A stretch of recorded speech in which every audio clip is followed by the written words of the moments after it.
Ia le wo mga whakau. O mga whaile mako whakau o mea site ngā umia.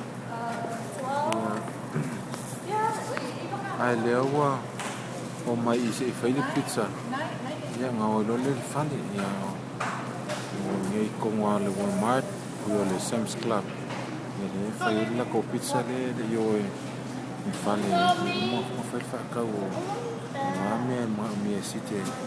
Ia e mo foi whale ma. Ia me kausami.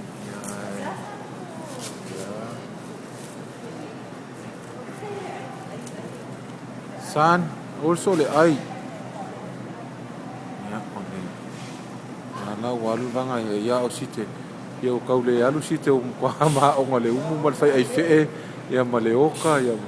Ale o ma afia pa ai ma o ngangi fai man kan. Ia e fai ele. Ia ai la la kwa fiu kinga ka wa ele pizza. Ia kwa le fai ia se me o kwa la wi le ia skenga fe man.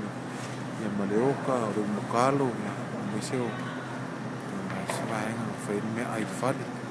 Ia le la wo kwa fai se me ai tina ma se kam. Ia ma ko ku wa le ngi vanga ai fu ia ku fale. Ia sa un fu mo ngadu ngara fi fi ngai. Ia okay ia ke le ko ai ska ko ai me